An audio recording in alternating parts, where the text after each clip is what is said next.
जय हिंद मेरे प्यारे साथियों, स्वागत करता हूं आपके अपने YouTube चैनल टारगेट हब में। मैं एसपी चौधरी एक बार फिर आपके सामने हाजिर हुआ हूं रेलवे ग्रुप डी के साइंस क्वेश्चन के साथ। जैसा कि आप सभी को पता है, हमने ग्रुप डी के 71 पेपर है वो सोल्व कर लिए अभी। अगर वो पीछे वाली क्लासें आपने नहीं देखी है तो इस क्लास के आई बटन या फिर डिस्क्रिप्शन बॉक्स में उसका लिंक मिल जाएगा, वहां से जाकर के आप पीछे वाली क्लासें देख सकते हैं, या फिर आप प्लेलिस्ट में जाओगे तो कंटिन्यूस भी क्लासें आपको देखने को मिलेगी। चलिए शुरू करते हैं आज का सेशन। और आज अपन इस क्लास में 20 सितंबर 2022 को तीसरी पारी में जो पेपर हुआ था उसमें जितने भी साइंस के क्वेश्चन पूछे गए हैं उन सभी का इस क्लास में सॉल्यूशन करने वाले हैं। तो बने रहेगा हमारे साथ। जिसने भी चैनल को सब्सक्राइब नहीं किया है तो चैनल को सब्सक्राइब करें, पास में लगे बेल आइकन को जरूर दबा लें ताकि अपन जैसे ही नेक्स्ट वीडियो डालें तो उसका नोटिफिकेशन सबसे पहले आपके पास पहुंचे और आप तुरंत उसका लाभ उठा सको।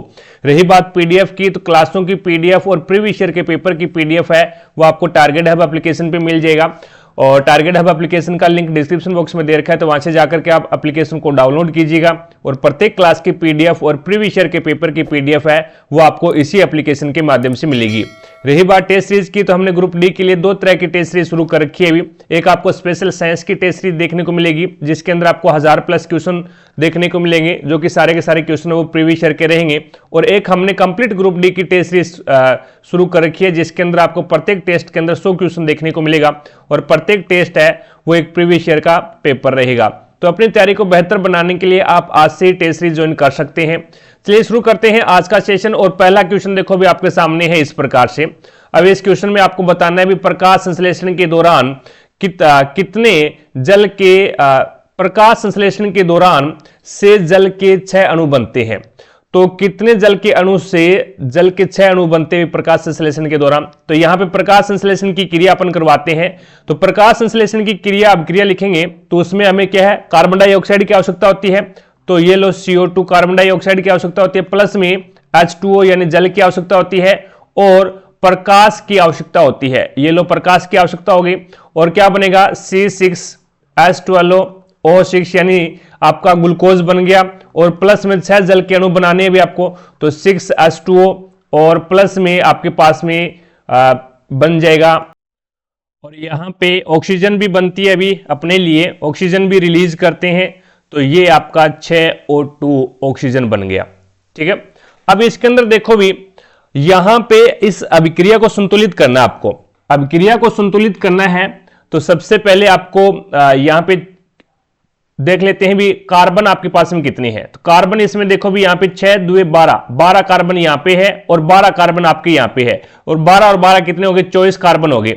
अब कार्बन 24 करने आपको हाइड्रोजन 6 2 12 हाइड्रोजन यहां पे और 12 हाइड्रोजन यहां पे है, तो 12 12 24 यानी आपका उत्पाद में 24 हाइड्रोजन हो गया। अब इसको 24 हाइड्रोजन करने के लिए आपको क्या करना पड़ेगा, अभी 2 तो इसके गुणा में है तो 12 से गुणा कराना पड़ेगा, 12 2 24, तो यहां पे 24 क्या आ जाएगा आपका 12 2 24, 24 आपके क्या बन जाएंगे भी हाइड्रोजन बन जाएंगे और 12 यहां पे ऑक्सीजन हो जाएगी भी, और 2 ऑक्सीजन आपकी ये रही, तो आपका कितना हो जाएगा भी 2 ऑक्सीजन ये, तो 2 ये 14 होगी टोटल। और आपको बताना यही है भी जल बताना, जल के कितने अणु आप काम में लोगे। तो जल के आप है 12 अणु काम में लोगे भी, जल के 12 अणु काम में लोगे तभी क्या है यहां पे 6 जल के अणु बनेंगे भी।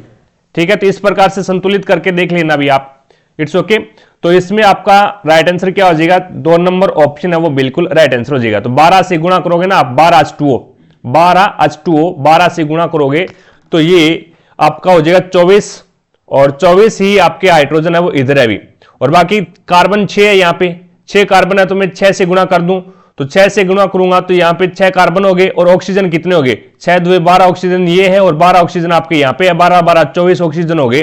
अब इसमें देखें तो 6 ऑक्सीजन आपके ये रहे और 6 ऑक्सीजन ये रहे और 6 ऑक्सीजन ही आपके ये यहां पे है और 6 2 12 ऑक्सीजन ये रहे, तो 6 और 6 12 और 12 24 ऑक्सीजन हो गए भी। इस प्रकार से ये अभिक्रिया है वो पूर्णतः संतुलित हो जाती है भी। आगे देखो भी नेक्स्ट आपके सामने है अगला क्वेश्चन।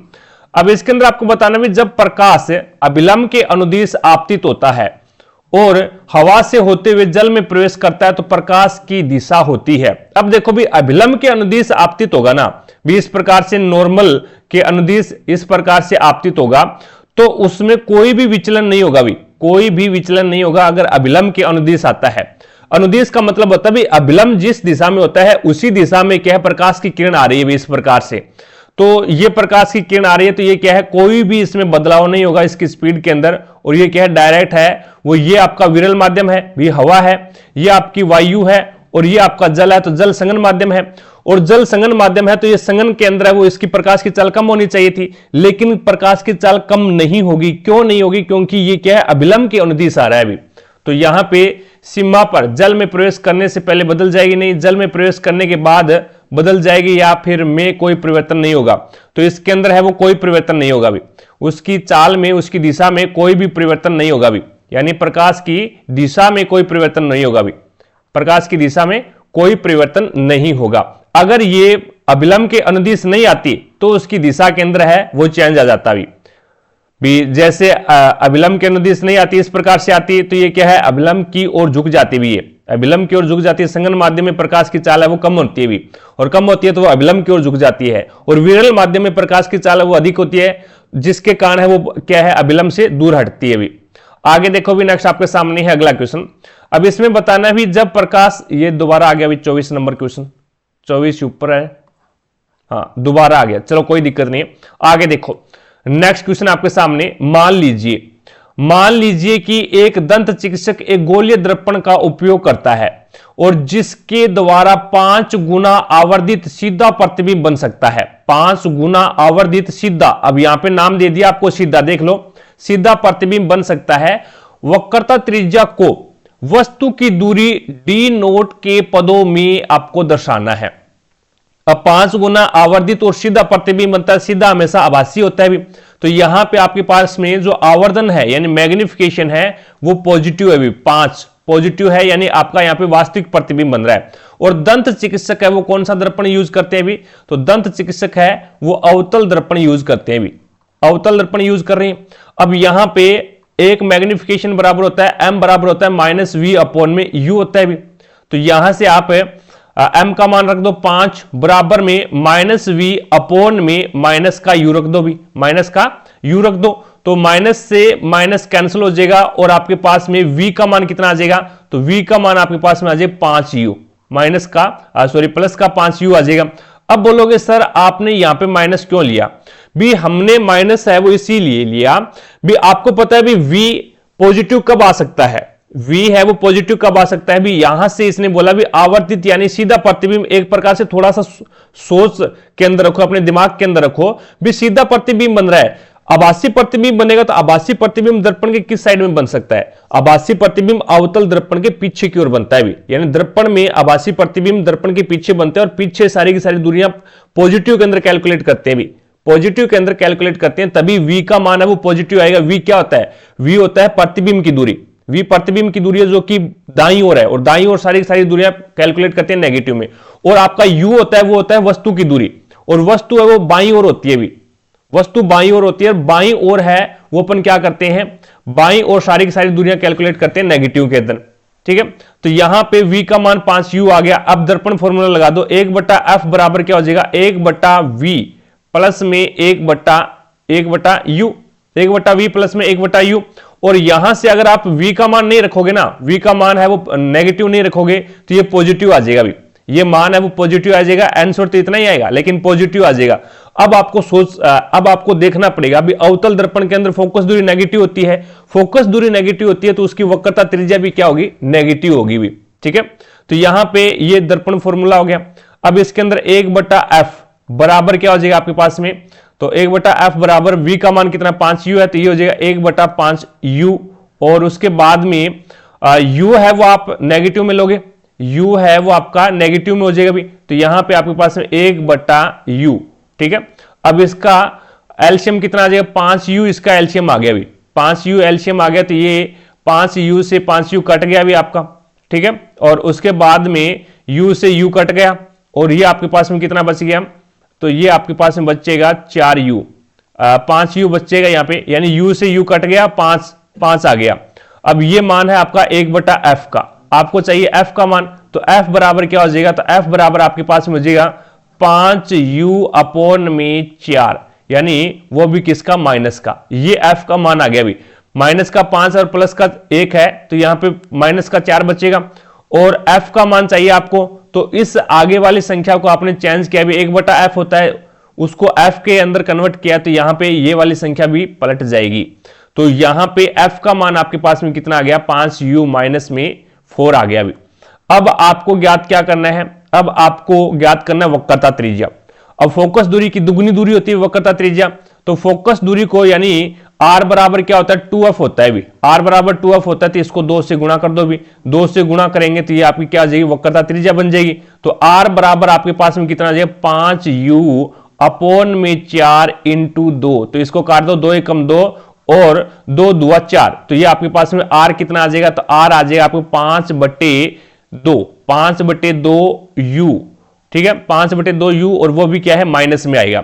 अब यहां पे देखो आगे इसने क्या बोला है, तो वस्तु की दूरी डी नोट के पदों में लिखो। भी डी नोट के पदों में लिखो, तो यानी वस्तु की दूरी है कितनी, u है, और उसको डी नोट के पदों में लिखनी है। तो यहां पे u की जगह आप नोट लगा दो, डी नोट। तो u की जगह डी नोट लगाओगे तो ये आपके पास है माइनस का 5/2 और यहां पे u की जगह आपको क्या करना है, डी नोट लगा देना है। तो ये आपके पास में राइट आंसर क्या हो जाएगा, 5/2, वो भी माइनस का आएगा। तो आपका राइट आंसर क्या हो जाएगा, 3 नंबर ऑप्शन है वो बिल्कुल राइट आंसर हो जाएगा। इस प्रकार से इस क्वेश्चन को सोल्व करना है भी।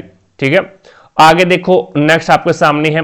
अब इसके अंदर आपको बताना भी, यौगिक ए तनु हाइड्रोक्लोरिक अम्ल के साथ में अभिक्रिया करता है और बुदबुदाहट उत्पन्न होती है, इससे निकलने वाली गैस चुनने के पानी को दूधिया कर देती है। अब ये चीज आपको ध्यान में होनी चाहिए भी, यानी कौन सी गैस है जो कि चुनने के पानी को दूधिया करती है, तो गैस करती है CO2, कार्बन डाइऑक्साइड है, वो क्या करती है, चुनने के पानी को दूधिया करती है भी। अब कौन सा यौगिक है भी जो कि HCl के साथ में अभिक्रिया करता है और यहां पे CO2 गैस उत्पन्न होती है। अब CO2 गैस है वो NaCl के अंदर आप अभिक्रिया कराओगे तो CO2 तो यहां पे है ही नहीं भी NaCl यानी जो नमक होता है उसमें CO2 गैस तो है ही नहीं, और न इसमें NaOH के साथ, NaOH है, सोडियम हाइड्रोक्साइड है, इसके साथ भी नहीं है। तो यहां पे जिंक की, अगर जिंक धातु की इसके साथ में अभिक्रिया करवा देंगे तो ZnCl2 बन जाएगा और हाइड्रोजन गैस निकल जाएगी। लेकिन आपको पता है भी हाइड्रोजन गैस से तो दूधिया नहीं बनता, भी कार्बन डाइऑक्साइड से बनता है दूधिया। ये चीज आपको ध्यान में रखनी है। तो आपको ये इतनी आपने कट कर दिया तो आपके पास में ऑप्शन ये एक बचा है भी जिसके अंदर CO3 यानी कार्बन डाई, जिसके Na2CO3 यानी कार्बोनेट है और इससे है वो आपको पता है भी CO2 बन सकता है। तो यहां पे हो जाएगा Na2CO3 यानी सोडियम कार्बोनेट, और सोडियम कार्बोनेट की जब HCl के साथ में अभिक्रिया करवाते हैं तो क्या बनता है, ये आपका बन जाएगा NaCl। क्या बन जाएगा भी, NaCl बन जाएगा, NaCl बन जाएगा। प्लस में आपके पास में क्या बन जाएगा भी, ये बन जाएगा H2O जल बन जाएगा, और प्लस में CO2 कार्बन डाइऑक्साइड गैस बन जाएगी भी। चीजें समझे क्या, तो ये अभिक्रिया होगी। तो कार्बन डाइऑक्साइड जो गैस है ना वो क्या करती है, तो वो आपका जो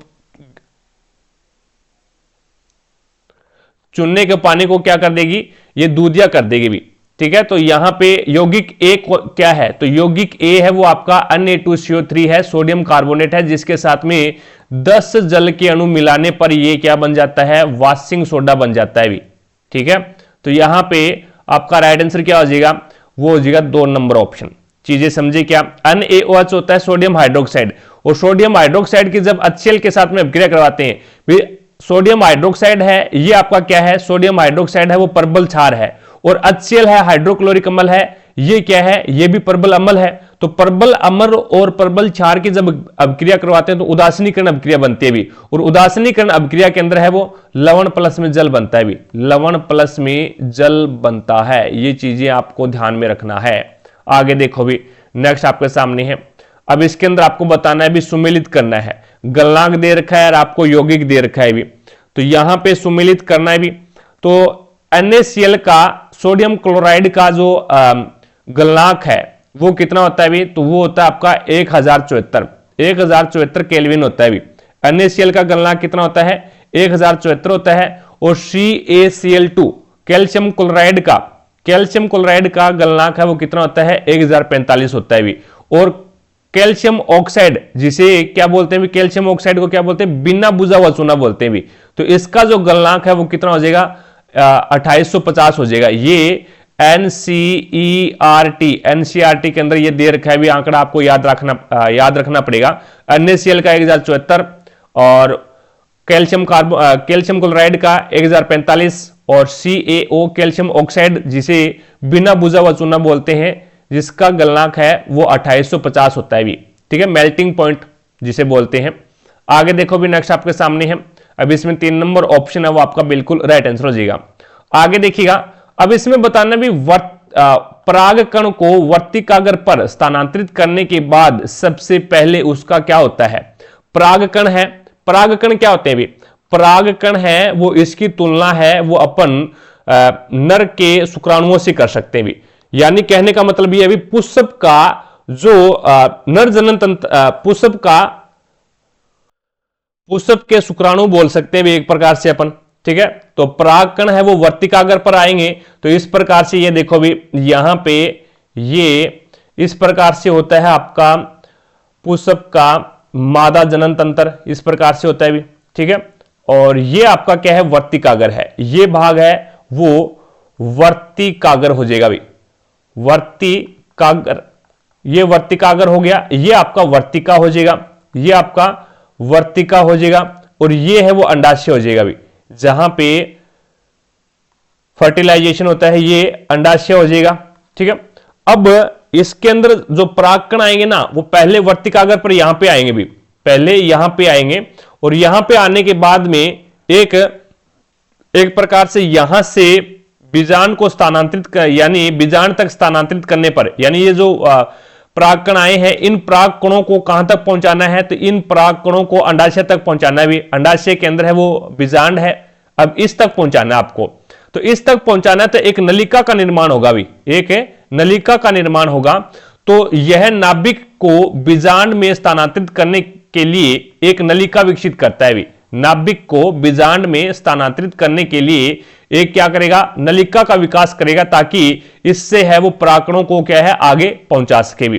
तो यहां पे आपका 3 नंबर ऑप्शन है वो बिल्कुल राइट आंसर हो जाएगा भी, ठीक है, 3 नंबर ऑप्शन है वो आपका बिल्कुल राइट आंसर हो जाएगा। और ये क्वेश्चन इस प्रकार से भी पूछा जाता है, निम्नलिखित में से कौन सी गति है वो गुरुत्वानुवर्तन या फिर गुरुत्वाकर्षण के हिसाब से नहीं है भी, गुरुत्वाकर्षण के हिसाब से नहीं है, तो वो यही है भी, नाभिक को बीजांड में स्थानांतरित करने के लिए नलिका का विकास होना, ये गुरुत्वानुवर्तन गति नहीं है भी, ये रासायनिक गति है। तो जैसे ही परागकण है वो वर्तिकाग्र पर आते हैं तो ये आपकी जो नलिका का विकास होता है भी पुष्प में, तो ये क्या है, एक रासायनिक गति है भी, ये गुरुत्वानुवर्तन गति नहीं है भी, ठीक है। आगे देखो भी नेक्स्ट आपके सामने है अगला क्वेश्चन। अब इसके अंदर आपको बताना है भी तांबे के तार में, एक तार में 3 वोल्टेज का विभवांतर आरोपित करने के लिए उसके माध्यम से 0.1 एम्पियर की अपरिवर्तित धारा गुजरती है, तो तार का प्रतिरोध कितना होगा। अब देखो भी तार का प्रतिरोध कितना होगा, आपको पता है V बराबर क्या होता है, IR होता है, ओम का नियम बोलता है ये बात। और R बराबर क्या हो जाएगा, तो आपको प्रतिरोध ज्ञात करना है, R बराबर क्या हो जाएगा, V अपॉन में I हो जाएगा भी। और V आपके पास में कितनी है, 3 वोल्टेज है, और I कितने 0.1 है, पॉइंट हटाओगे तो ऊपर 0 लग जाएगा, तो यहां पे आपके पास में कितना आ जाएगा भी, तो ये आ जाएगा 30 ओम आ जाएगा भी। तो यहां पे इसका जो प्रतिरोध आ गया तार का वो कितना आ गया, 30 ओम आ गया, जो कि आपका राइट आंसर होगा 3 नंबर ऑप्शन। चीजें समझे क्या। आगे देखो भी नेक्स्ट आपके सामने है अगला क्वेश्चन। अब इसके अंदर आपको बताना भी आधुनिक आवर्त सारणी में तीसरे, चौथे, 5वें, 6ठे और 7वें आवर्त में मौजूद तत्वों की संख्या कितनी है। तो अपन क्या है पहले से ही बता देते हैं भी, तीसरे से पूछा इसने तो अपन पहले से बता देते हैं। पहले आवर्त के अंदर है वो 2 तत्व होते हैं, दूसरे आवर्त में 8 होते हैं, तीसरे आवर्त में 8 होते हैं, चौथे में 18 होते हैं, चौथे में कितने होते हैं, पहले में पहला इसने क्या बताया, तीसरा, चौथा, 5वां, 6ठा और 7वां पूछा है। तो पहले में 2, 8, 8, 18, 18, 32 और 32, तो ये हो गए 1, 2, 3, 4, 5, 6 और 7। अपने आवर्त सारणी के अंदर कितने आवर्त है अभी, 7 आवर्त है। और अपने आवर्त सारणी के अंदर कितने समूह है, कितने ग्रुप है, तो 18 ग्रुप है, 18 ग्रुप और 7 आवर्त है अभी। तो अब इसके अंदर है ना, पहले आवर्त के अंदर 2 तत्व होते हैं, दूसरे आवर्त में 8 तत्व होते हैं, तीसरे आवर्त में 8 होते हैं, चौथे आवर्त में 18 होते हैं, 5वें आवर्त में 18 तत्व होते हैं टोटल, और 6ठे आवर्त में 32 तत्व होते हैं, और 7वें आवर्त में टोटल 32 तत्व होते हैं। तो यहां पे तीसरे से शुरू किया तो 2, तीसरे शुरू किया तो 8 8, फिर 18 18 और फिर 32 32 हो जाएगा। तो 8 8 18 18 और 32 नहीं 8 ही आएगा ना इसके अंदर, पहले के अंदर ये भी, पहले के अंदर और ये दूसरे के अंदर, तो फिर आएगा 8, यहां से शुरू करना है आपको। 8 18 18, तो 8 18 18 32 और 32 ये हो जाएगा अभी आपका। तो आपका राइट आंसर क्या हो जाएगा? 2 नंबर ऑप्शन है वो बिल्कुल राइट आंसर हो जाएगा, क्योंकि इसने क्या पूछा है? तीसरे से पूछा है भी, तीसरा चौथा पांचवा और छठा, ठीक है। तो ये पहला आवर्त हो गया, ये दूसरा हो गया, ये तो आपको पूछा ही नहीं है, तीसरे से और 7वें तक पूछा है, तो ये आपका सीक्वेंस रहेगा। आगे देखो भी, नेक्स्ट आपके सामने है। अब इसके अंदर आपको बताना भी MnO यानी manganese oxide, MnO manganese oxide की अभिक्रिया किसके साथ में करवाई जाती है? तो ये करवाई जाती है HCl के साथ में, हाइड्रोक्लोरिक अम्ल के साथ में करवाई जाती है। तो MnCl2 यानी मैग्नीज क्लोराइड बन जाता है, और H2O जल बन जाता है, और Cl2 यानी क्लोरीन गैस बन जाती है। तो यहां पे दी गई अभिक्रिया के अनुसार इनमें से कौन सा कथन गलत है वो बताना है भी। तो देखो भी, MnO2 यानी मैग्नीज ऑक्साइड का मैग्नीज क्लोराइड में अपचयन हो गया। अब अपचयन का आप समझते हैं भी, अपचयन क्या होता है? जहां पे हाइड्रोजन तो जुड़े, अपचयन का मतलब होता है हाइड्रोजन तो जुड़े और ऑक्सीजन हटे, ऑक्सीजन का हटना, यानी माइनस चिन्ह में बता रहा हूं भी हट रही है, और प्लस का मतलब हो रहा है जुड़ रहा है। तो जिसके अंदर हाइड्रोजन जुड़े और ऑक्सीजन हटे वो क्या होती है? अपचयन होती है। तो यहां पे देखो भी ऑक्सीजन है, मैग्नीज ऑक्साइड में ऑक्सीजन है, और जैसे ही अभिक्रिया हुई तो मैग्नीज क्लोराइड बन गया, तो इसमें क्या है? ऑक्सीजन हट गई। तो इसका मतलब हो गया भी मैग्नीज ऑक्साइड का मैग्नीज क्लोराइड के अंदर है वो क्या हुआ है? अपचयन हुआ है। मैग्नीज ऑक्साइड का मैग्नीज क्लोराइड के साथ में अपचयन हुआ है, बिल्कुल सही बात है ये। आगे देखो भी, Cl2 यानी क्लोरीन का और HCl में ऑक्सीकरण हुआ है। ऑक्सीकरण का मतलब क्या होता है? ऑक्सीकरण का मतलब होता है ऑक्सीजन का जुड़ना और हाइड्रोजन का हटना। तो ऑक्सीकरण यहां पे देखो भी Cl2 है। अब ये अभिक्रिया ये वापस बता रहा है भी इस प्रकार से वापस हो रही है, ये अभिक्रिया इस प्रकार से थोड़ी ना हो रही है, ये अभिक्रिया वो इस प्रकार से चल रही है भी, ये अभिक्रिया इस प्रकार से चल रही है, तो ये वापस नहीं हो सकती भी, ठीक है। तो ये बात है वो गलत है, ये बात गलत है। HCl का Cl2 में क्या हो रहा है भी? ऑक्सीकरण हो रहा है। HCl का Cl2 में ऑक्सीकरण हो रहा है। देखो HCl है, हाइड्रोक्लोरिक अम्ल है, और जैसे ही अभिक्रिया हुई तो Cl2 बन गया, यानी हाइड्रोजन हट गया। और हाइड्रोजन हटना क्या कहलाता है? हाइड्रोजन हटना और ऑक्सीजन जुड़ना, हाइड्रोजन हटना और ऑक्सीजन जुड़ना वो ऑक्सीकरण कहलाता है। हाइड्रोजन हट रही है तो भी ऑक्सीकरण है, और ऑक्सीजन जुड़ रही है तो भी ऑक्सीकरण है, ठीक है। तो यहां पे आपका ये बात सही है, और यह एक रेडॉक्स अभिक्रिया है, तो यह भी बात सही है। रेडॉक्स अभिक्रिया किसे कहते हैं? जिसके अंदर अपचयन और उपचयन दोनों हो, यानी अपचयन और ऑक्सीकरण दोनों अभिक्रियाएं हो, वहां पे रेडॉक्स अभिक्रिया होती है। तो यह भी बात आपकी सही है। गलत कौन सा ये बताना था, तो दूसरा इसमें गलत है, दूसरा है वो इसमें गलत है। चीजें समझे क्या? आगे देखो भी, नेक्स्ट क्वेश्चन है। साथ में क्लास को लाइक करते रहो भी, और जिसने भी चैनल को सब्सक्राइब नहीं किया है तो पहले चैनल को सब्सक्राइब करो भी सारे। जिसने भी चैनल को सब्सक्राइब नहीं किया है, चैनल पर नया है तो चैनल को सब्सक्राइब करो पहले, और पास में लगे बेल आइकन को जरूर दबा लो, ताकि अपन जैसे ही नेक्स्ट वीडियो डालें तो उसका नोटिफिकेशन सबसे पहले आपके पास पहुंचे और आप तुरंत उसका लाभ उठा सको। रही बात क्लासों की पीडीएफ और प्रीवियस ईयर के पेपर की पीडीएफ की, तो वो आपको टारगेट हब एप्लीकेशन पे मिल जाएगा भी, और टारगेट हब एप्लीकेशन का लिंक डिस्क्रिप्शन बॉक्स में दे रखा है, तो वहां से जाकर के आप एप्लीकेशन को डाउनलोड कीजिएगा, और प्रत्येक क्लास की पीडीएफ और प्रीवियस ईयर के पेपर की पीडीएफ है वो आपको इसी एप्लीकेशन के माध्यम से मिलेगी, ठीक है। अब इसके अंदर देखो भी, इसमें पूछा गया भी इनमें से कौन सा यौगिक सहसंयोजक यौगिक का एक उदाहरण है। अब सहसंयोजक यौगिक कौन सा होता है? एक होता है आपका आयनिक यौगिक और एक होता है सहसंयोजक यौगिक। अब दोनों में डिफरेंस समझ लो, कई बार क्वेश्चन ये भी आता है निम्नलिखित में से कौन सा आयनिक यौगिक है। अब सहसंयोजक यौगिक के अंदर है वो, जैसे मैं एग्जांपल के रूप में बताऊं, CH4 यानी मेथेन है, CH4 मेथेन जो कि प्राकृतिक गैस बोलते हैं इसको। अब CH4 यानी एक ऐसा यौगिक जिसके अंदर दोनों इलेक्ट्रॉन लेने वाले होते हैं, दोनों इलेक्ट्रॉन लेने वाले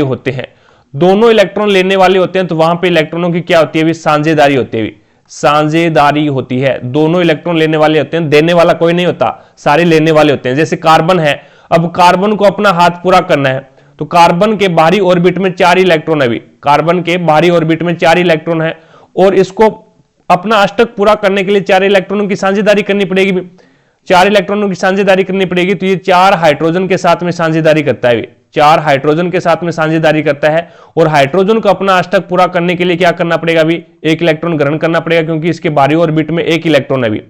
तो ये क्या करेगा, हाइड्रोजन है वो इसके साथ में इस प्रकार से साझेदारी कर लेगा अभी। तो हाइड्रोजन का अष्टक पूरा हो गया और कार्बन क्या करेगा, एक एक हाइड्रोजन से क्या करेगा, एक एक इलेक्ट्रॉन ले लेगा अभी, एक एक इलेक्ट्रॉनों से साझेदारी कर लेगा इस प्रकार से। तो हाइड्रोजन के हाथ कंप्लीट हो गए, भी हाइड्रोजन को 2 चाहिए, हाइड्रोजन का अष्टक पूरा हो गया।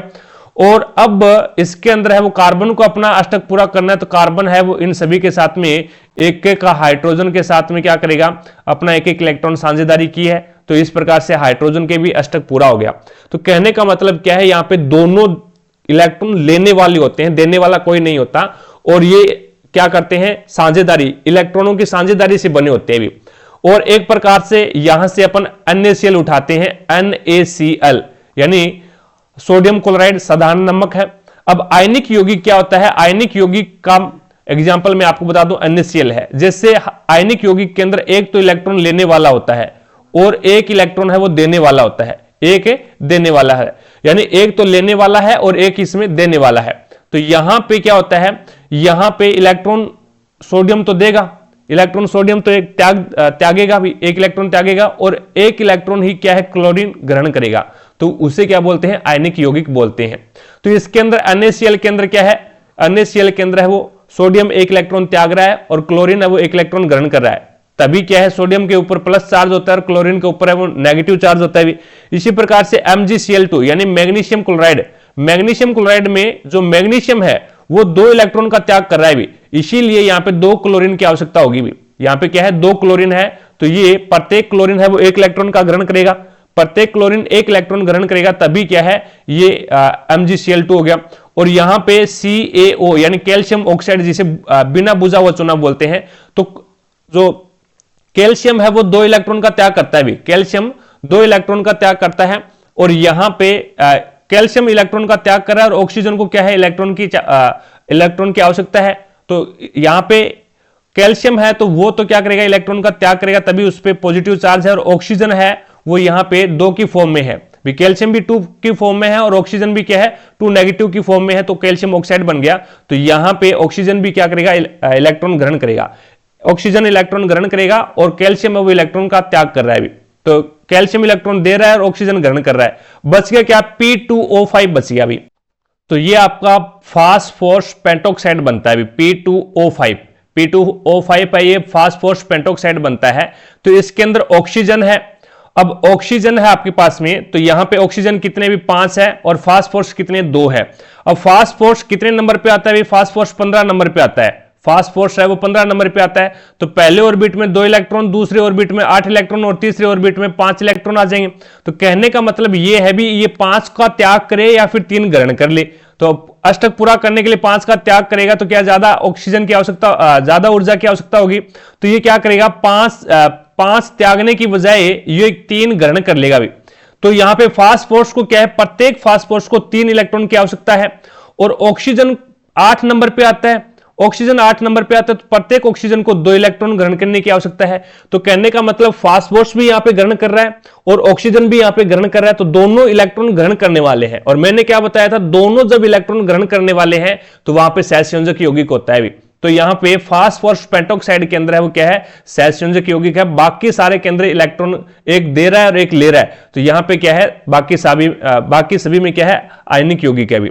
ठीक है, तो आपका राइट आंसर क्या हो जाएगा, ये 1 नंबर ऑप्शन है वो बिल्कुल राइट आंसर हो जाएगा। आगे देखो भी, नेक्स्ट आपके सामने है, सामान्य मानव गुणसूत्र में 46 गुणसूत्र होते हैं। सामान्य मानव होता है उसमें 46 गुणसूत्र होते हैं और 23 जोड़े होते हैं।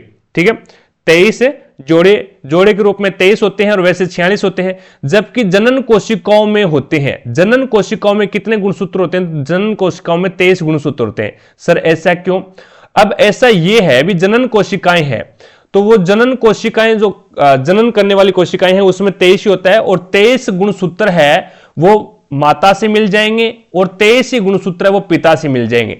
तो आगे जो नई संतति विकसित होगी तो उसके अंदर 46 आ जाएंगे, 46 है वो आ जाएंगे। तो इसी प्रकार से कितने गुणसूत्र हो जाएंगे, 23 गुणसूत्र। तो जनन कोशिकाओं में 23 गुणसूत्र होते हैं और मानव के अंदर वो टोटल 46 होते हैं। तो 23 गुणसूत्र जनन कोशिका के अंदर होता है, 23 गुणसूत्र माता से और 23 ही गुणसूत्र है वो पिता से आ जाएंगे। तो टोटल है वो नई संतति जब उत्पन्न होगी तो उसमें 46 हो जाएंगे भी।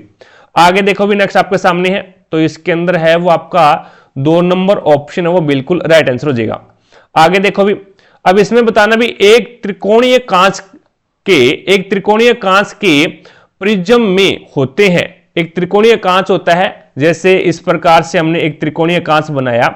अब इस त्रिकोणीय कांच के अंदर है वो कितने फलक होते हैं और कितने हैं वो आपके कोर होते हैं यानी किनारे होते हैं। तो इस प्रकार से होता है भी ये त्रिकोणीय कांच है वो इस प्रकार से होता है भी, ठीक है। 3D के अंदर देखोगे ना तो इस प्रकार से आपको दिखाई देगा, ये 3D के अंदर देखोगे और उस प्रकार से ये इस प्रकार से मिलेगा भी। इस प्रकार से आपने प्रिज्म देखोगे ना तो इस प्रकार से प्रिज्म होगा ये, ठीक है। अब इसके अंदर फलक कितने हो गए, तो एक ये सामने वाला फलक हो गया एक, और एक इसके पीछे वाला हो गया 2, ये हो गए, एक ये हो गया 3, ठीक है, और एक ये हो गया 4 और एक ये हो गया 5। तो फलक कितने हो गए, टोटल 5 हो गए भी, फलक है टोटल 5 हो गए। और किनारे कितने हो गए, तो किनारे आपके पास में 1 2 3 4 5 और 6, और एक ये 7 और एक ये 8 और एक ये 9। तो टोटल कितने किनारे हो गए, 9 किनारे हो गए और 5 फलक हो गया। आपका राइट आंसर क्या हो जाएगा, 2 नंबर ऑप्शन है वो बिल्कुल राइट आंसर हो जाएगा। आगे देखो भी नेक्स्ट आपके सामने है, अब इसमें बताना भी 100 पोषियों की कुछ अभिलाक्षणिक विशेषताएं नीचे दी गई है और दिए गए कथनों में से कौन सा 100 पोषी के संबंध में गलत है, यह आपको बताना है। गलत कौन सा है, तो यहां पे इन्हें प्राथमिक उत्पादक भी कहा जाता है 100 पोषी को, बिल्कुल सही बात है। अब बात समझो 100 पोषी क्या होता है, जो अपना भोजन खुद बनाता है वो 100 पोषी होता है। जो अपना भोजन है वो खुद बनाता है वो 100 पोषी होता है। आपने यहां पे देखा होगा भी, जैसे चक्रव्यूह देखा होगा ये, तो इसके अंदर सबसे पहले क्या आता है भी, उत्पादक आता है। सबसे पहले है वो उत्पादक आता है और उत्पादक के रूप में यहां पे अपन घास को मानते हैं, घास आता है। और फिर ये क्या है, प्रथम स्तर है, ये क्या आपका प्रथम स्तर है। और उसके बाद में द्वितीय स्तर आता है, तो यहां पे आपका प्राथमिक उपभोक्ता आ जाता है। द्वितीय स्तर में घास को खाने वाले आ जाते हैं भी, घास को खाने वाले आ जाते हैं, यानी खरगोश आ जाता है। तो खरगोश क्या है, तो खरगोश है वो आपका क्या है, द्वितीय स्तर है, ये द्वितीय स्तर है। और प्राथमिक उपभोक्ता ये क्या है भी, प्राथमिक उपभोक्ता है, ये उपभोक्ता है। और ये आपका घास उत्पादक है जो कि प्रथम स्तर के ऊपर आता है भी, प्रथम स्तर के ऊपर आता है। तो इसमें यही बोला है भी प्राथमिक उपभोक्ता, यानी 100 पोषी को क्या बोलते हैं, प्राथमिक उपभोक्ता बोलते हैं भी। और 100 पोषी के अंदर पेड़ पौधे अपना भोजन खुद बनाते हैं भी, ठीक है। और कुछ शैवाल होते हैं और कुछ जो कवक होते हैं, कुछ जीवाणु है जो कि भोजन अपना खुद बनाते हैं। उसके बाद में 100 पोषियों की कार्बन और ऊर्जा संबंधी आवश्यकताएं प्रकाश संश्लेषण द्वारा पूरी की जाती है, ये बिल्कुल सही बात है भी। 100 पोषी होते हैं ना जो भोजन अपना खुद बनाते हैं, उसमें जो कार्बन और ऊर्जा से संबंधित जो आवश्यकताएं होती है भी, जितनी आपको ऊर्जा चाहिए और जितने कार्बन की आवश्यकता होती है, तो उनकी जो पूर्ति की जाती है वो प्रकाश संश्लेषण के द्वारा की जाती है, बिल्कुल सही बात है। सभी हरे पौधे और कुछ जीवाणु 100 पोषी होते हैं। तो यहां पे सभी हरे पौधे होते हैं वो सारा अपना भोजन खुद बनाते हैं। और कुछ जीवाणु है वो क्या होते हैं, 100 पोषी होते हैं, अपना भोजन खुद बनाते हैं, बिल्कुल सही है। तुरंत उपयोग नहीं किए जाने वाले कार्बोहाइड्रेट ग्लाइकोजन के रूप में संग्रहित किए जाते हैं, बिल्कुल गलत बात है। यानी जो 100 पोषी होते हैं ना, वो जो तुरंत भोजन अपना यहां पे तुरंत भोजन यानी तुरंत उपयोग नहीं किया जाने वाला जो भोजन है उसको ग्लाइकोजन के रूप में स्टोर करके नहीं रखते, उसको स्टारच के रूप में है वो उसको स्टोर करके रखते हैं। ग्लाइकोजन के रूप में कौन स्टोर करके रखता है, तो जंतु है वो अपना भोजन ग्लाइकोजन के रूप में स्टोर करके रखते हैं। और पेड़ पौधे हैं वो अपना भोजन है वो स्टारच के रूप में स्टोर करके रखते हैं भी। तो यहां पे ये बात गलत है, बाकी सारे के सारे सही है। तो आपका राइट आंसर होगा 4 नंबर ऑप्शन। चीजें समझे क्या, आगे देखो नेक्स्ट क्वेश्चन आपके सामने, what is fluid matrix of blood cells, blood cold क्या बोला जाता है उसको, जो यानी रक्त में द्रव मैट्रिक्स को क्या बोला जाता है, रक्त के अंदर जो द्रव मैट्रिक्स होती है उसको क्या बोला जाता है, तो उसे प्लाज्मा बोलते हैं भी। क्या बोलते हैं, प्लाज्मा बोलते हैं। WBC व्हाइट ब्लड सेल्स होती है जो कि अपना आकार बदलती है भी, आकार बदलने में माहिर है। ये क्वेश्चन पूछा गया है, निम्नलिखित में से कौन सा आकार बदलती है, तो WBC अपना आकार बदलती है भी। और WBC है वो 5 प्रकार की होती है भी, 5 प्रकार की होती है। और उसके बाद में RBC है जो कि इसके अंदर है वो हीमोग्लोबिन पाया जाता है भी, RBC के अंदर है वो हीमोग्लोबिन पाया जाता है। और हीमोग्लोबिन है वो एक प्रकार से बोले तो ऑक्सीजन को ले जाने का कार्य करता है भी। हीमोग्लोबिन है वो श्वसन वर्णक है एक प्रकार से, और ये क्या है, ऑक्सीजन को ले जाने का कार्य करता है। और प्लेटलेट्स है ये क्या है, रक्त का थक्का जमाने में मदद करती है। जिस प्रकार से कहीं पे भी चोट लग जाती है तो उससे रक्त बहने लग जाता है, और वो कुछ समय के बाद में है वो रुक जाता है भी, तो उससे रोकने का कार्य कौन करता है, तो उसे प्लेटलेट्स करती है भी। और एक विटामिन होता है भी, विटामिन के, जो कि उसे रोकने का कार्य करती है भी। ठीक है, तो विटामिन के है वो भी रक्त को रोकने का कार्य करता है, और जो प्लेटलेट्स है ये भी क्या है, रक्त को रोकने का कार्य करती है। It's okay. तो इसमें प्लाज्मा है उसे क्या बोलते हैं, उसे द्रव मैट्रिक्स के रूप में होता है, उसे प्लाज्मा बोला जाता है भी। ये द्रव मैट्रिक्स के रूप में होता है भी। ठीक है, आगे देखो भी, नेक्स्ट आपके सामने है द्रव के रूप में होता है। नेक्स्ट देखिएगा अगला क्वेश्चन। अब इसके अंदर आपको बताना है which of the following is not a part of female reproductive system, यानी ऐसा कौन सा पार्ट है जो फीमेल रिप्रोडक्टिव सिस्टम से संबंधित नहीं है भी, यानी मादा जनन तंत्र से संबंधित नहीं है। वेस्ट डिफरेंस है वो मादा जनन तंत्र से संबंधित नहीं है, जिसे अपन क्या बोलते हैं, शुक्रवाहिनी, शुक्रवाहिनी बोलते हैं भी। शुक्रवाहिनी है ये नर जनन तंत्र का भाग है भी, नर जनन तंत्र का भाग है। और बाकी फेलोपियन ट्यूब है, और उसके बाद में ओविकेट है, यानी फेलोपियन ट्यूब होगी आपकी, और जहां पे निषेचन होता है भी। और उसके बाद में ये आपका ओवेरी हो गया, यानी अंडाशय हो गया, और ये आपका अंडवाहिनी हो गया। तो फेलोपियन ट्यूब, अंडाशय और अंडवाहिनी ये क्या है, मादा जनन तंत्र यानी फीमेल रिप्रोडक्टिव सिस्टम है। लेकिन वेस्ट डिफरेंस है जिसे शुक्रवाहिनी बोलते हैं, ये नर जनन तंत्र का भाग है। तो यहां पे आपका 1 नंबर ऑप्शन है वो बिल्कुल राइट आंसर हो जाएगा। चीजें समझे क्या? आगे देखो भी, नेक्स्ट आपके सामने है अगला क्वेश्चन। अब इसके अंदर आपको बताना है भी, मान लीजिए एक पिन को अवतल दर्पण के सामने रखा जाता है और पर्दे पर पिन के आकार के 3 गुने आकार का वास्तविक प्रतिबिंब बनाता है। फिर प्रतिबिंब का आकार वस्तु के आकार का 6 गुना होने तक पिन और पर्दे को खिसकाया जाता है। यदि पर्दे का विस्थापन 24 सेंटीमीटर है तो वस्तु का विस्थापन क्या होगा, यह आपको बताना है। तो यहां पे पहले इसके अंदर है वो आपको आकार कितना दे रखा है, 3 गुना दे रखा है भी। और कैसा है भी, वास्तविक प्रतिबिंब है। वास्तविक प्रतिबिंब है तो m का जो मान है वो क्या आएगा, m बराबर -3 आएगा भी। m का यानी आवर्धन का जो मान है वो -3 आएगा, यानी वास्तविक प्रतिबिंब होता है तो उसका जो आवर्धन माइनस आता है, और आभासी प्रतिबिंब होता है उसका आवर्धन है वो प्लस आता है भी। और उसके बाद में इसने यहां पे m का जो फॉर्मूला होता है वो होता है -v/u होता है भी, -v/u होता है। तो अब इसमें मान रख दो, मान रखोगे तो -3 बराबर में आपके पास में कितना आ जाएगा, -v/u, -v/u। तो यहां पे v का मान कितना आ जाएगा, माइनस से माइनस कैंसिल कर दो भी, तो v का मान आपके पास में आ जाएगा 3u। v का मान कितना आ जाएगा भी, 3u आ जाएगा भी। v का मान आपके पास में 3u आ जाएगा। ठीक है, और बाकी यहां पे u का मान है वो आप नेगेटिव भी रख सकते हो भी, कोई दिक्कत नहीं है। ठीक है, अब इसमें क्या है, नेगेटिव पॉजिटिव कोई लफड़ा है नहीं इसके अंदर, तो आप नेगेटिव भी रख सकते हो v का मान, कोई दिक्कत नहीं है, लेकिन नहीं रखोगे तो भी कोई दिक्कत नहीं है। अब देखो भी v बराबर 3u हो गया, यानी v का मान आपके पास में 3u आ गया। अब दर्पण फॉर्मूला लगा दो, 1/f बराबर क्या हो जाएगा, 1/v प्लस में 1/u। ये क्या होता है, दर्पण फॉर्मूला होता है, दर्पण फॉर्मूला होता है। तो यहां पे मान रख दो, मान रखोगे तो 1/f बराबर में v का मान कितना है भी, तो 3u है, तो ये हो जाएगा 1/3u और प्लस में 1/u। अब आप बोलोगे सर यहां पे u का मान आपने प्लस में क्यों लिया, अब मैंने यहां पे नेगेटिव साइन यहां पे नहीं लगाया भी, यहां पे भी मैंने क्या है नेगेटिव साइन नहीं लगाया u का, तो मैं यहां पे भी नेगेटिव साइन नहीं लगा सकता। अगर यहां पे नेगेटिव साइन ले रहा हूं तो यहां पे भी नेगेटिव साइन लेना पड़ेगा भी। ठीक है, तो ये चीजें थोड़ा सा ध्यान में रखना। अब यहां पे 3u है वो इसका क्या आ गया, एलसीएम आ गया, 1 प्लस में 3, तो ये आपके पास से मान है 1/f का। f का मान कितना हो जाएगा, तो f का मान है वो आपके पास में हो जाएगा 3u/4, 3u/4, ये आपका f का मान आ गया, यानी फोकस दूरी आपके पास में आ गई। अब दूसरी कंडीशन देखो, ये तो आपकी पहली कंडीशन थी।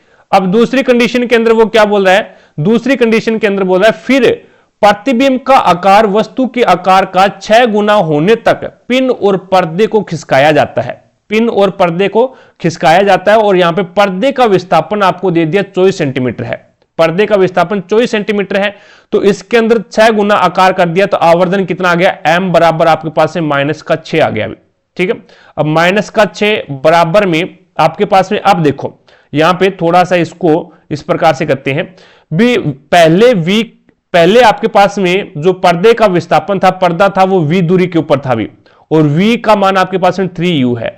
अब पर्दे को खिसका करके क्या कर दिया, 24 सेंटीमीटर खिसका दिया, पहले v था और अब 24 और खिसका दिया, तो यहां पे जो पर्दे, अब जो पर्दा है वो कहां पे अभी v प्लस में 24 दूरी के ऊपर है, v प्लस में 24 सेंटीमीटर के ऊपर है, और v का मान पहले कितना था, 3u था, तो अब अपन लिख सकते हैं v की जगह 3u लिख सकते हैं, कोई दिक्कत नहीं है। तो 3u प्लस में 24, यानी अब जो पर्दा है खिसका करके कहां पे रख दिया, 3u प्लस में 24 सेंटीमीटर के ऊपर रख दिया। चीजें समझे क्या, कोई दिक्कत नहीं है। अब देखो, अब इसके अंदर है वो -6 बराबर में क्या आ जाएगा अभी, -v अपन में u, ये फॉर्मूला लगेगा, तो यहां पे v का मान कितना है अभी, तो v का मान है 3u प्लस में 24, 3u प्लस में 24, और ये क्या किस में आएगा अभी, माइनस फॉर्मूले का है तो माइनस फॉर्मूले का रख दो, अपॉन में u, तो माइनस से माइनस कैंसिल हो जाएगा, इस u को इधर लेके जाओ और इस 6 को इधर ले आओ, तो ये आपके पास में अब की बार, यानी u तो आपने पहले मान रखा है अभी, u तो आपने वस्तु की दूरी पहले मान रखा है, अब मैं u डैश मान लेता हूं, अभी u डैश मान लेता हूं।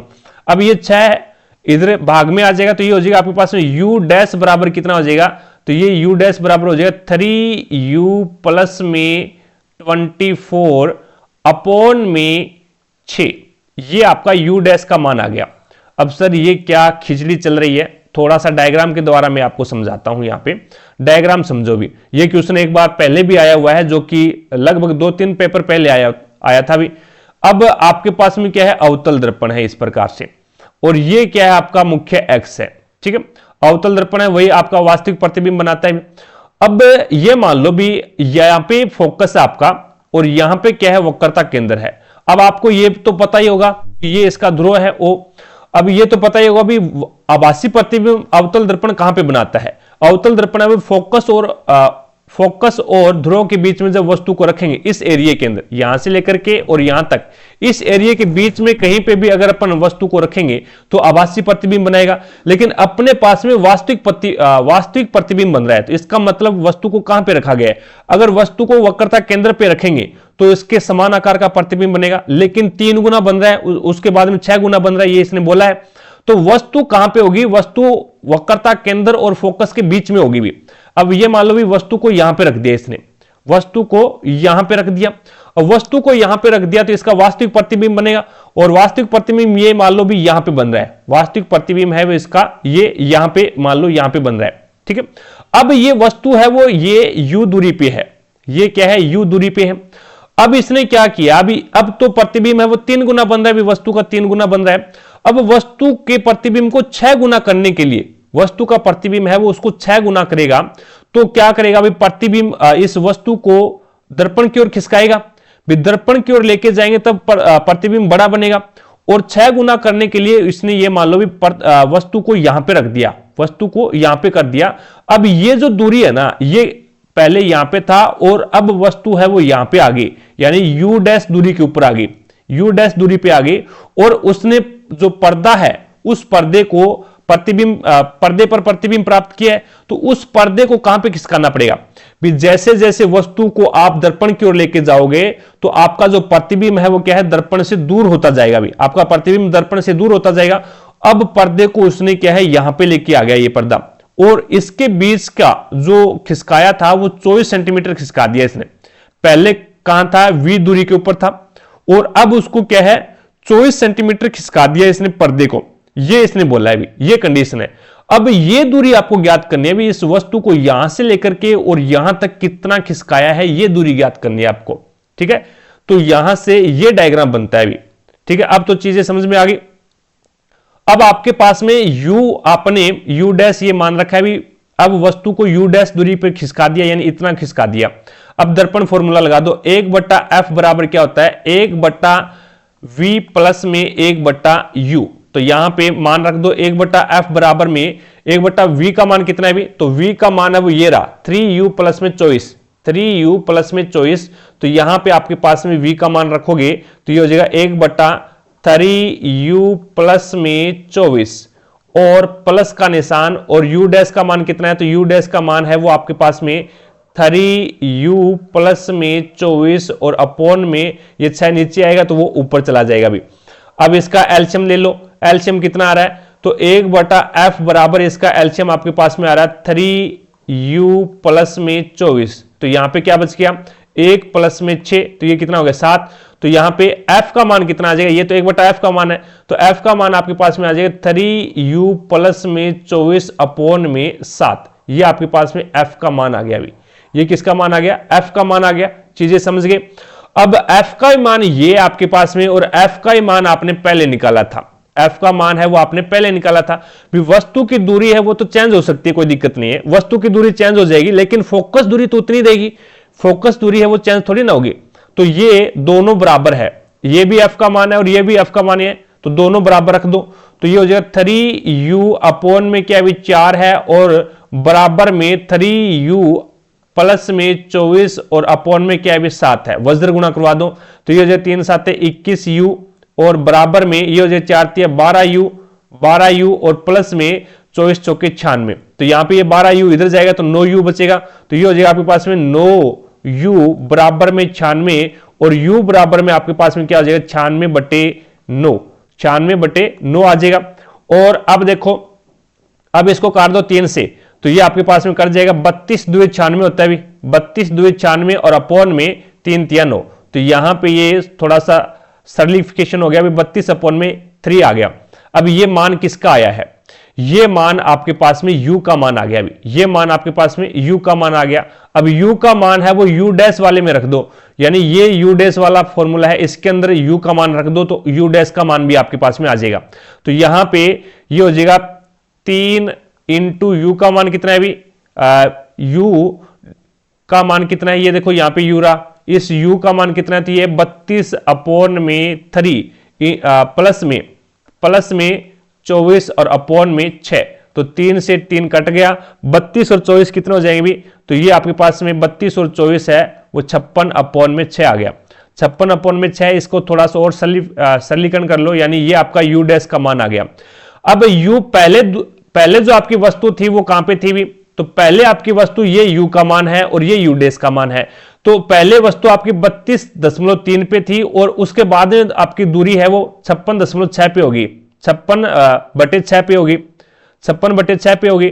अब इस दूरी में से अगर ये दूरी अपन माइनस कर दें तो आपके पास में मान आ जाएगा कितना विस्थापन हुआ है वस्तु के अंदर, ठीक है। तो ये हो जाएगा 32 अपॉन में 3 माइनस में 56 अपॉन में 6। अब इसमें एलसीएम ले लो भी, एलसीएम कितना आएगा, तो एलसीएम आपके पास में आ गया 6 और ये बच गया 3 2 6 और 32 2 64 माइनस में 56। तो ये कितना बचेगा, 14 में से 6 जाएगा तो आपके पास में 8 बचेगा और अपॉन में क्या आ गया 6 आ गया अभी, 8 अपॉन में 6 आ गया।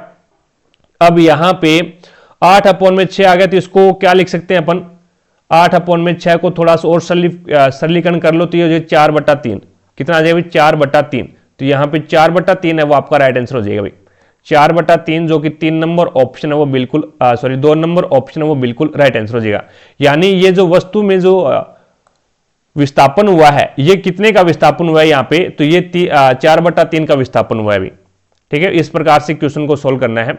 आगे देखो भी नेक्स्ट आपके सामने है। अब इसके अंदर आपको बताना भी, एक इलेक्ट्रिक केंतली को 240 वोल्टेज पर संचालित किए जाने पर 1.5 किलोवाट की खपत करती है, तो उसके लिए प्रयुक्त फ्यूज तार की रेटिंग कितनी है। यानी 1.5 किलोवाट की खपत कर रही है, तो इसका मतलब क्या है, इसका मतलब है भी ये आपको पावर दे दी, कितनी शक्ति खपत कर रही है वो उसकी पावर होगी, ठीक है। तो आपको पता है P बराबर क्या होता है, VI होता है, और आपको क्या है फ्यूज तार की रेटिंग ज्ञात करनी है, यानी धारा कितनी प्रवाहित कर सकता है, धारा ज्ञात कर लो। तो I बराबर क्या हो जाएगा, तो I बराबर हो जाएगा P अपॉन में V।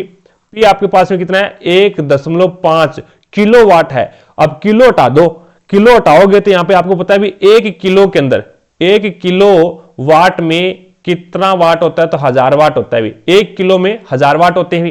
तो यहां पे किलो हटाओगे तो ये आपके पास में कितना आ जाएगा, 1000 से गुणा कर दोगे तो यहां पे अपॉन में v का मान कितना 240 है, 240 है। पॉइंट हटाओगे तो नीचे एक जीरो लग जाए, 2 जीरो से 2 जीरो कैंसिल हो जाएगा, तो ये हो जाएगा 150 अपॉन में 24। और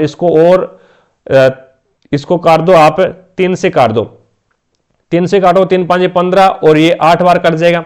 और उसके बाद में इसको काट दीजिएगा आप, 8 से भाग दे दो भी, 8 सिक्का 48 और उसके बाद में बच गया कितना 2 20, 8 2 16, बच गया 4, 8 5 40। तो ये आपके पास में जो धारा आएगी वो 6.25 आ जाएगी।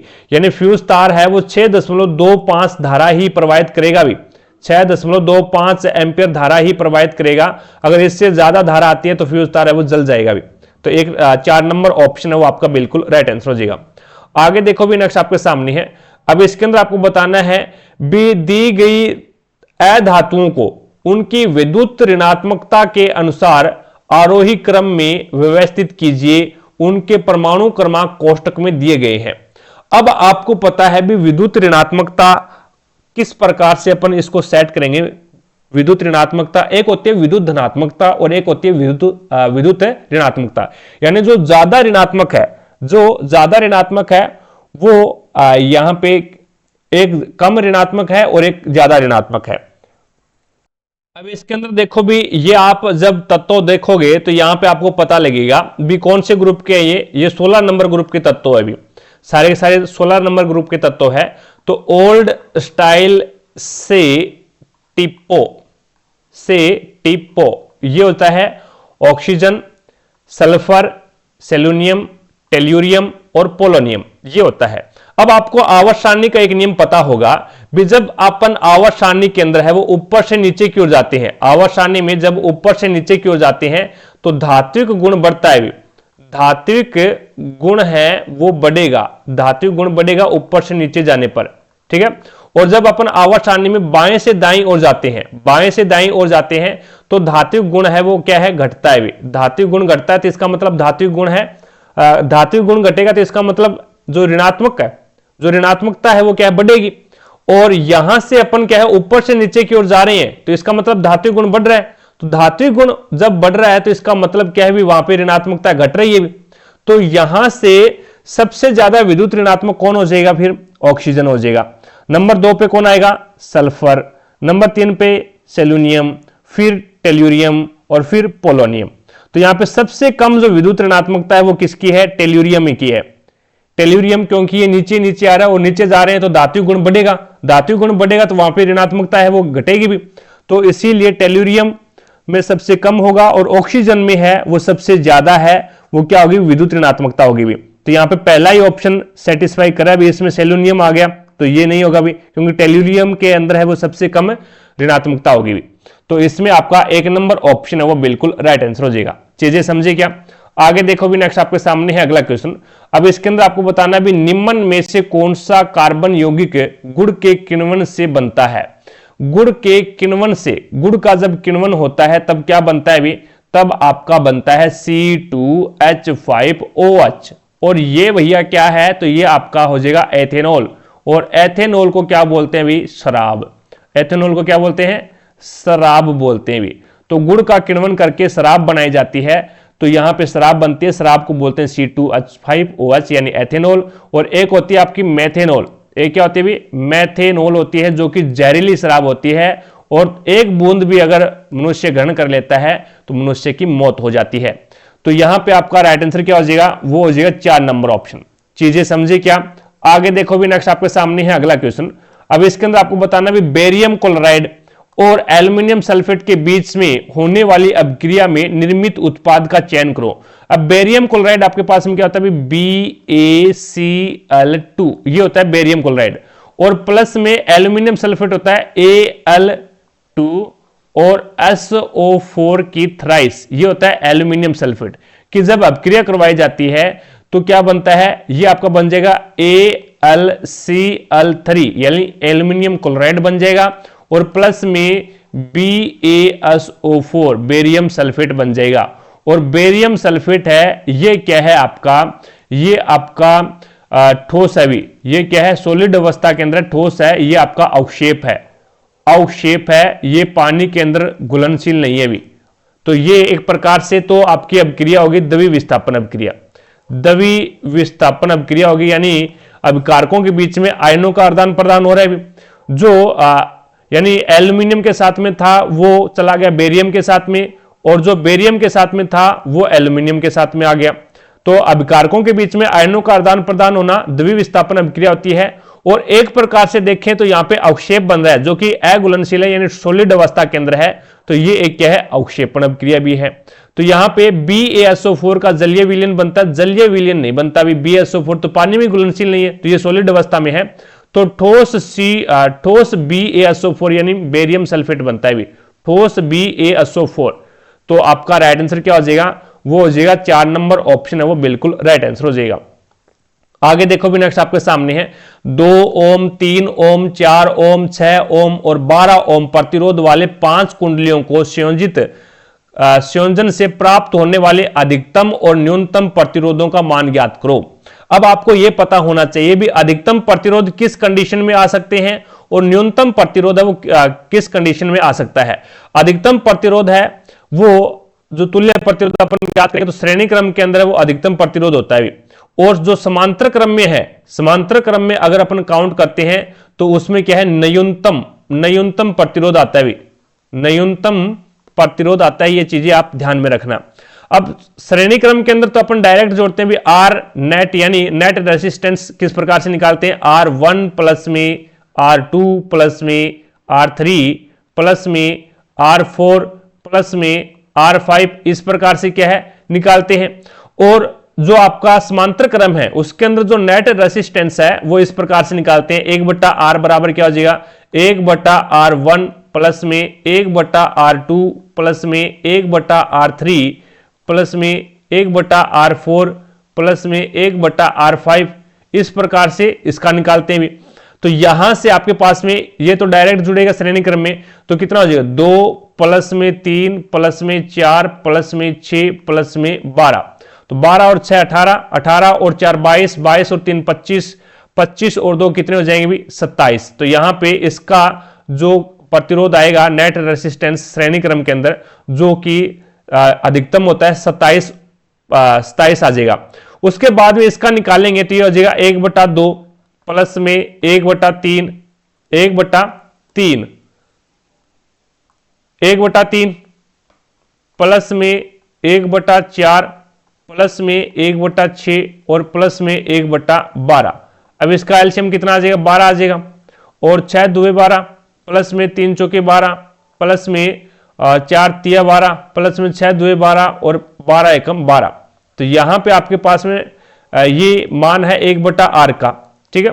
अब 1/R का मान है तो 6 और 4 10 और 3 13, 13 और 2 15 और 1 16। तो ये आपके पास में हो जाएगा 16/12। कितना हो जाएगा, 16/12। आपको क्या चाहिए, R का मान चाहिए, ये 1/R का मान है तो R बराबर क्या हो जाएगा, 12/16 हो जाएगा, 12/16 हो जाएगा। और दशमलव लगाओगे तो एक शिपर आ जाएगी ऊपर। और आपको पता है 16 7 112 होता है, 16 7 112 होता है। तो ये लगभग है वो आपके पास में चला जाएगा 16 7 112 और बच गया कितना भी 8 80, 16 5 80। तो ये आ जाएगा 0.75 ओम आ जाएगा इसका तुल्य प्रतिरोध।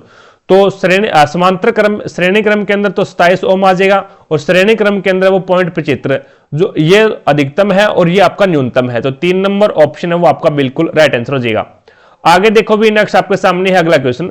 अब इसके अंदर आपको बताना है भी प्रत्येक 1/6 ओम वाले 7 प्रतिरोधों को समांतर क्रम में दिए गए परिपथ का न्यूनतम प्रतिरोध आपको ज्ञात करना है। अब न्यूनतम प्रतिरोध आपको ज्ञात करना है तो यहां पे कौन सा क्रम लगेगा, ये श्रेणी समांतर क्रम लगेगा भी। न्यूनतम आपको ज्ञात करना है तो अभी निकाल के आए हैं, समांतर क्रम होता है। अब आपको पता है भी नेट रेसिस्टेंस किस प्रकार से निकालते हैं। नेट रेसिस्टेंस है वो 1/R बराबर क्या हो जाएगा, 1/R1 प्लस में 1/R2, इस प्रकार से क्या है जुड़ेगा। अब आपको R का जो मान दे रखा है इसने प्रत्येक प्रतिरोध, यानी R का मान दे रखा है 1/6 ओम। कितना दे रखा भी 1/6 ओम, यानी प्रत्येक प्रतिरोध है वो 1/6 ओम का है। और 7 प्रतिरोध लगा रखे इसने, तो 7 प्रतिरोध लगा रखे तो ये हो गया 1/R। 1/R बराबर R1 का मान कितना है 1/6, R2 का 1/6, R3 का 1/6, यानी प्रत्येक है वो 1/6 ओम का है। तो यहां पे R का मान 1 और बट्टा 6 आएगा तो वो चला जाएगा आपका ऊपर, तो ये हो जाएगा 6/1 हो जाएगा भी। ये कितना हो जाएगा भी 6/1 हो जाएगा, क्योंकि यहां पे R का मान 1/6 है, तो जैसे ही अपन R की जगह मान रखेंगे 1 और बट्टा 6 आएगा तो वो 6 आपका ऊपर चला जाएगा भी। इसी प्रकार से इस प्रकार से हो जाएगा ये 6/1 और प्लस में 6/1 इस प्रकार से चलता जाएगा। तो टोटल प्रतिरोध कितने भी, टोटल प्रतिरोध आपके पास में 7 है, तो इंटू कर दो 7 से। टोटल प्रतिरोध 7 से गुणा कर दो तो ये हो जाएगा आपके पास में 1/R बराबर कितना आ जाएगा 42/1 आ जाएगा भी। ठीक है, अब आपको तो R का मान चाहिए भी, न्यूनतम प्रतिरोध ज्ञात करना, आपको तुल्य प्रतिरोध चाहिए, R का मान चाहिए, तो R बराबर क्या हो जाएगा, तो R बराबर 1/42 हो जाएगा भी। R बराबर न्यूनतम प्रतिरोध इसका आएगा 1/42, जो कि कोई से भी ऑप्शन के अंदर नहीं है भी। 1/42 है वो किसी भी ऑप्शन के अंदर नहीं है। और वैसे अपन इसमें भाग देकर देखें तो देख लो भी, भाग दे करके यहां पे अगर मान देखते हैं इसके अंदर भाग देकर के भी, यहां से पॉइंट लगा दो, पहले पॉइंट लगाओगे तो इसमें 0 आ जाएगा, फिर भी भाग नहीं जाएगा, टूटे बाकी सी पर, यानी 100 आ गया। और 42 दुए कितने होते हैं भी, इसके अंदर 100 के अंदर 42 का भाग देख के देख लो भी, तो अपना कुछ काम बन सकता है। तो 100 के अंदर है वो कहां पे चला गया, 100 के अंदर है वो भाग दे दो 42 का, तो ये आपके पास में आ जाएगा 200 के अंदर है वो 42 का भाग दोगे तो पहले दशमलव लगेगा, सॉरी 1 के अंदर दो भी, 1 के अंदर है वो भाग दे दो 42 का, तो ये आपके पास में आ जाए 0.0 और ये आ जाएगा 2 और 3 और उसके बाद में आ जाएगा 8 0, इस प्रकार से चलता जाएगा। यानी इसका मान है ना, इसका मान एक प्रकार से कितना आ गया, यहाँ पे ये 2 0 हटा दो, यानी 1 के अंदर 42 का भाग दिया तो आपके पास में ये आ गया भी। ठीक है, अब इसमें किसका मान इतना आ रहा है वो देख लो भी, किसका मान है वो इतना आ रहा है तो वो देख लो। तो यहां पे आपका 4 नंबर ऑप्शन इसने दे रखा है, तो 6 के अंदर है वो आप भाग लगा के देख लो 7 का, तो 6 के अंदर है वो 7 का भाग लगा रहे हो तो ये आपके पास में आ रहा है 0.8571, ये आ रहा है भी 0.875 ये आ रहा है। तो यानी ये आपके ऑप्शन गलत है भी, सारे के सारे ऑप्शन आपके गलत है। तो आपका राइट आंसर क्या होगा, आपका राइट आंसर जो नेट रेसिस्टेंस आएगा वो ये आएगा भी, तुल्य प्रतिरोध है वो एकदम न्यूनतम आएगा, वो 1/42 आएगा भी, 1/42 ओम आएगा। चीजें समझे क्या, क्लियर हो गई, कोई दिक्कत नहीं है। क्योंकि R का मान इसने है ना, R का मान 1/6 दे रखा है भी, 1/6 दे रखा है, तो R की जगह 1 रखेंगे और उसके बाद में 6 है वो इसके बट्टा में है तो वो ऊपर चला जाएगा भी। और 7 प्रतिरोध 6 7 42 हो गया। आपको चाहिए R का मान, तो R का मान इस संख्या को आपने पलटी मरवाई है तो ये भी क्या है, पलट जाएगा भी, तो ये हो जाएगा 1/42। आगे देखो, नेक्स्ट आपके सामने है चुंबकीय क्षेत्र रेखाएं। चुंबकीय क्षेत्र रेखाएं है वो एक दूसरे को 45 डिग्री पर प्रतिच्छेद कभी नहीं करती। याद रखना, चुंबकीय क्षेत्र रेखाएं हैं वो एक दूसरे को कभी भी प्रतिच्छेद नहीं करती है भी, तो एक दूसरे को कहीं पे भी नहीं काटती। क्यों नहीं काटती भी, ऐसा क्यों, क्या कारण है सर? क्योंकि चुंबकीय क्षेत्र रेखाओं की एक ही दिशा होती है और जब वो प्रतिच्छेदित करेगी ना, जब वो एक दूसरे को प्रतिच्छेदित करेगी तो वहां पे अपन स्पर्श रेखा डालेंगे और स्पर्श रेखा डालेंगे तो वहां पे उन चुंबकीय क्षेत्र रेखाओं की दिशा है वो 2 हो जाएगी, जो कि संभव ही नहीं है, क्योंकि चुंबकीय क्षेत्र रेखा की दिशा है वो एक ही होती है भी, नॉर्थ से साउथ, और अंदर की ओर देखें तो साउथ से नॉर्थ एक ही होती है। और जब वो एक दूसरे को काटेगी और स्पर्श रेखा डालेंगे तो उसके 2 मान हो जाएंगे, जो कि संभव नहीं है। तो आपका यहाँ पे राइट आंसर क्या हो जाएगा, 2 नंबर ऑप्शन है वो बिल्कुल राइट आंसर हो जाएगा। आगे देखो भी, तो इस प्रकार से हमारा एक पेपर और सॉल्व हुआ। आई होप आपको प्रत्येक क्वेश्चन इजी तरीके से समझ में आया होगा। अगर फिर भी कोई भी क्वेश्चन में आपको डाउट है तो कमेंट सेक्शन में कमेंट करके जरूर बताएं, आपके डाउट को क्लियर किया जाएगा। और चैनल पर नए हैं तो सारे के सारे चैनल को सब्सक्राइब करो भी पहले। अगर किसी ने भी चैनल को सब्सक्राइब नहीं कर रखा है, चैनल पर नया है, तो चैनल को सब्सक्राइब करो भी पहले और पास में लगे बेल आइकन को जरूर दबा लो, ताकि जैसे ही अपन नेक्स्ट वीडियो डालें तो उसका नोटिफिकेशन सबसे पहले आपके पास पहुंचे और आप तुरंत उसका लाभ उठा सको। और ज्यादा से ज्यादा शेयर कर दिया करो भी अपने दोस्तों के पास में। ऐसा कंटेंट आपको यूट्यूब के ऊपर खोजने पे भी नहीं मिलेगा भी, इतने हार्ड क्वेश्चन आ रहे हैं। ये देख लो, ये आपका 20 सितंबर 2022 को तीसरी पारी में पेपर है और इसके अंदर 2-3 क्वेश्चन तो ऐसे हैं और आपको यूट्यूब पे खोजने पे भी नहीं मिलेंगे, जो कि अपन करवा रहे हैं। तो अपने दोस्तों के पास शेयर कर दिया करो। पढ़ने और पढ़ाने का मजा कब आता है? जब पढ़ने वाले होते हैं। और पढ़ने वाले कब आएंगे? जब आप अपने दोस्तों के पास में शेयर करोगे। तो क्लासों को शेयर कर दिया करो अभी, ठीक है। और रही बात क्लासों की पीडीएफ की, तो क्लासों की पीडीएफ आपको टारगेट हब एप्लीकेशन पे मिल जाएगा अभी। और एप्लीकेशन का लिंक डिस्क्रिप्शन बॉक्स में दे रखा है, तो वहां से जाकर के आप एप्लीकेशन को डाउनलोड कीजिएगा। और प्रत्येक क्लास की पीडीएफ और प्रीवियस ईयर के पेपर की पीडीएफ है वो आपको इसी एप्लीकेशन के माध्यम से मिलेगी। रही बात टेस्ट सीरीज की, तो ग्रुप डी के लिए 2 तरह की टेस्ट सीरीज है अभी जो मैं क्वेश्चन आपको करवा रहा हूं। ये क्वेश्चन आपको स्पेशल साइंस की टेस्ट सीरीज के अंदर मिल जाएंगे भी, जिसके अंदर आपको 1000+ क्वेश्चन देखने को मिलेंगे। और लगभग अभी तक है वो 45+ टेस्ट इसके अंदर डाल दिए भी, ठीक है। तो अपनी तैयारी को बेहतर बनाने के लिए आप आज से टेस्ट सीरीज ज्वाइन कर सकते हैं। तो आज की क्लास में इतना ही, भी मिलेंगे अपन नेक्स्ट क्लास में। तब तक के लिए जय हिंद, जय भारत।